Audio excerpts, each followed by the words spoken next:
What's up, guys? What we're going to be doing today is a video about buying tools, about buying tools from flea markets and garage sales, things like that, and not buying them new. Because nowadays, new tools, if you want to get good ones, are super expensive. So, I really like to go to garage sales, flea markets, things like that, and you buy vintage quality tools, and they're very cheap. So I just want to show you and do a comparison of some of the newer tools I have versus some old tools I have. So I'll just go through. This is my tool drawer. It's on wheels. And it's nice. It stores my stuff well. So I'll just go through each drawer and show you, talk about a little bit about everything. So first, this is just a wire brush. Everybody knows what that is. That was 50 cents at the flea market. Pair of EMT trauma shears, which are great for cutting like cardboard and things like that. At the flea market, that was like $1 or something. This is a new tool. This is probably a $5 tool, but you could buy old ones for much cheaper. I just couldn't find an old one. A vintage, I believe, Nicholson. Yep. That's gonna focus.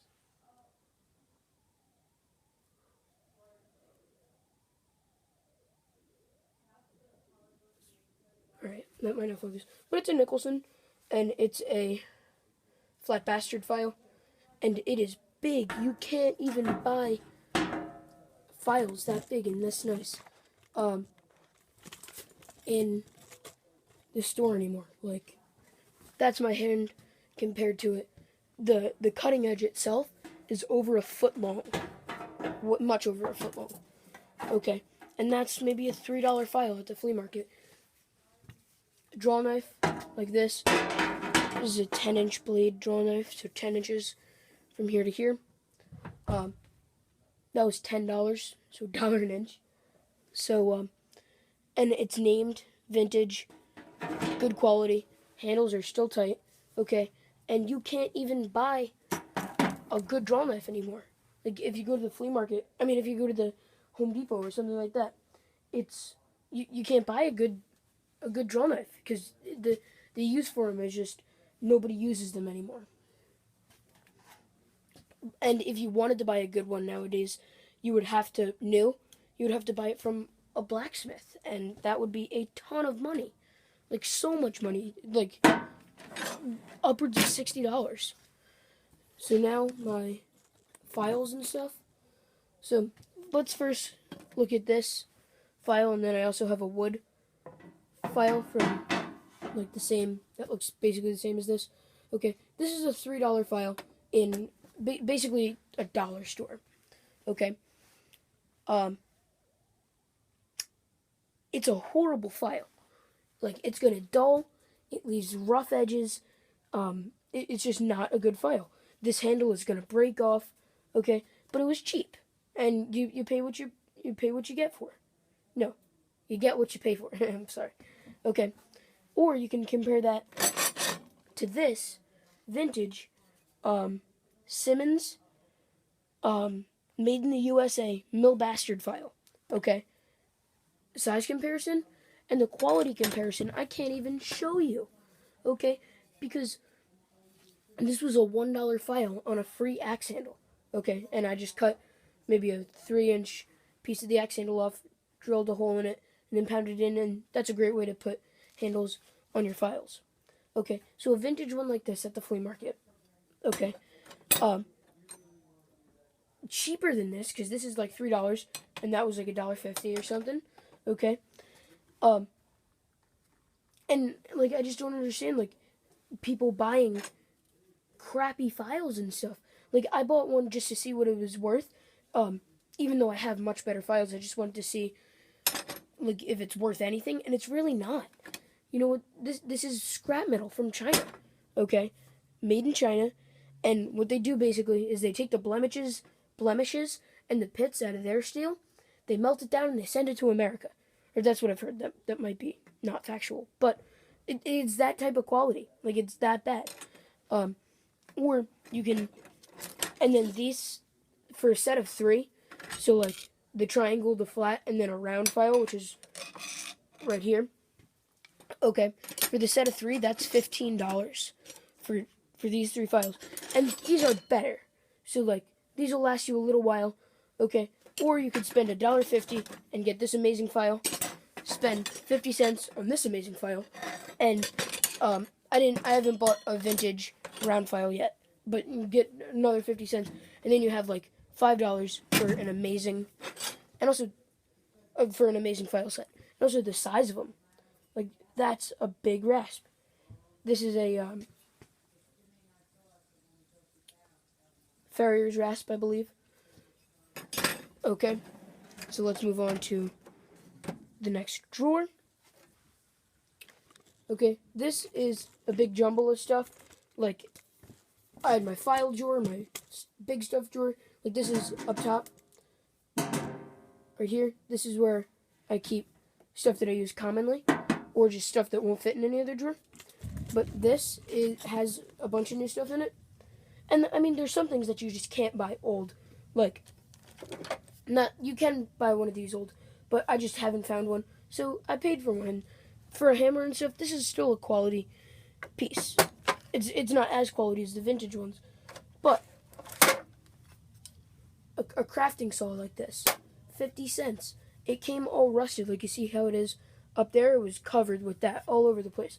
A little bit of sandpaper, WD-40, and a wire wheel, and a drill, and 10 minutes, and you have an amazing tool. So then old screwdrivers. See if I can get this out. This is a horrible, messy drawer. Okay, an old screwdriver like this. I bought a big bucket of them for like $5 with a bunch of other tools and stuff like that. And also, like, the odds and ends that you could find, like, crazy stuff that you would have never seen before, you could buy. So, there's a bunch more good deals in here. I just really don't feel like digging through all of that, basically. So, a little further down, this is my planes and chisels. This is like a $4 Stanley. It's vintage. It's not. Is it a Stanley? Yeah, it's a Stanley. Made in the USA. It has a plastic handle, but it's still a quality plastic handle. It's not like the old rubberized stuff that they use. Okay. This was just a couple bucks. Old chisels. Okay. A plane. I have a bunch of planes. $2 for the Stanley plane. Not new old stock, but great condition. Great condition. It just needed a sharpening, which can be done with sandpaper and some WD-40.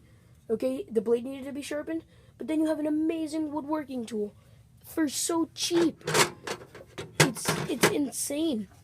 Like, and to buy a good plane from Stanley now, it's a lot of money. Like, for a plane that size, let alone a full-size plane like this, but a plane that size, like this, is probably $60 to get a quality one from Stanley. You can get, like, a $30 one, but that's not getting near this quality. Some of them you buy in a little rougher shape, but then they're usually less money. So this Stanley plane I got for $2.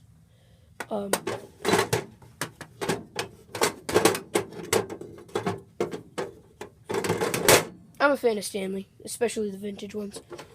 I have another one like this, but like a plane that is kind of like a cheese grater on the bottom. Let me know if you know what the name for that is, because I don't. Those were $1 a piece. Let's move on to my pliers drawer. Okay. So I guess the point that I'm trying to put across is you can spend 50 cents on this. Okay. That's a little chip, but I can fix that with a little bit of JB Weld and some stuff. Okay, so for a vintage Craftsman tool, and it's in good condition except for that chip. Like, it's still functioning, like the spring still works. Okay, still the screw is loose. It's still not loose, but not locked up is what I'm trying to say. So still works great. Okay, this was 50 cents, or you can spend $13 on a piece of Chinese crap from the same, and it'd be from the same person. Like a new Craftsman would be much more expensive, but less, but much less quality. Some of them you buy in a little more rough shape.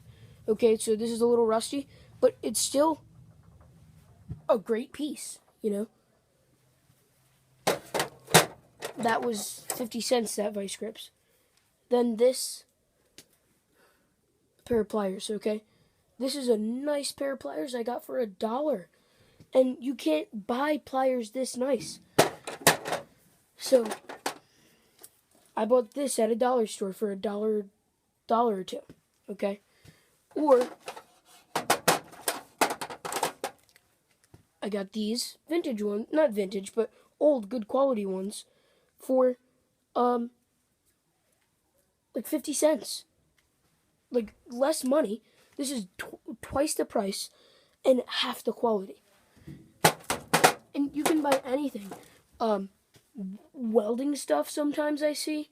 At the flea market there's always some nice militaria. No, I said that wrong. Military stuff. Like you can find anything at flea markets. You need to start going to them if you're into old tools and stuff. Now, these files and rasps. A file like this, or a rasp like this, half round, half flat. Okay, super aggressive. If you're gonna work on axes and stuff like that, you need to have a nice file like this, which this I got for $1. Okay, which is insane.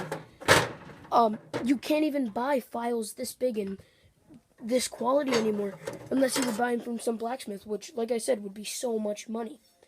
This is an old Farrier's rasp, made in the USA. Okay, a fine rasp and then a coarse rasp on one side. Nicholson files like this, which I believe are for non-ferrous metals, but they do wonders on wood. They leave a very nice finish. Old stuff like this. This vintage Heller rasp. Okay, that is a Heller Farrier's 4-in-hand. Okay, it's extremely coarse, and I got this for $3, which is insane. Like, stuff like that. And don't even get me started on axes, okay? But, like, stuff like that is, like, just awesome for how cheap you can get it. Sorry about that. Just readjusting the tripod. This is my ratchet set. It came with the toolbox. I don't really want to talk about that, but that was new. And Stanley still makes good quality stuff. This is a bow saw, handmade by yours truly. Or it's really a buck saw, but my tech teacher called it a bow saw. So I made this, and this turned out to be like $10 or something, if you buy the supplies in bulk. But, you know, a lot of people can't really do that. You can buy stuff like axe handles. This is a nice little boy's axe or hatchet handle. You could put really anything on it, but stuff like that. This was a $2 handle, which in a hardware store would be like $10, and you wouldn't get good grain orientation. if you could see that. So you want the grain. Those are the saw marks that you see going down there. But you want the grain going like that, perpendicular. So instead of snapping when you hit, okay, it just bends because you use the strong fibers of the wood. Then I'll bring you guys down here. Okay, this is just a bucket of old axe heads. Okay, so this was 50 cents. Okay, and it came all rusted over. You see now it's pretty shiny. It's not best. I still need to work on it a little bit, but this came where it was so rusted over. Let's see if you can get that plum, or the plum that it says right there. Okay, I couldn't even see it, but I had a feeling that it was a plum. I don't know why. It was just my sixth accents that we're all born with. You just need to unlock yours. Told me that it was a plum, and I just knew it. You know, I felt like it calling to it, like rescue me, because it was sitting in like a puddle of water, and this guy asked $2 for it. But don't be afraid to bargain. He asked for $2. I said 50 cents, and he said sure. Okay, and then I just soaked it in vinegar with the wire brush and stuff, and now it's a nice tool that when I put it on this $2 handle, a $2.50 axe that will surpass the quality of anything you'll buy today. Like a hardware store axe like this will chip and break, and is just not a good axe. And if you were to buy a good axe, it would be so much money. Like if you buy a hatchet from Grand Forest Brooks, it's super expensive, and I don't have the money to spend that. So I learned how to refurbish axes, and now it works good. This is a no-name axe, but that was cheap. It was probably like $1.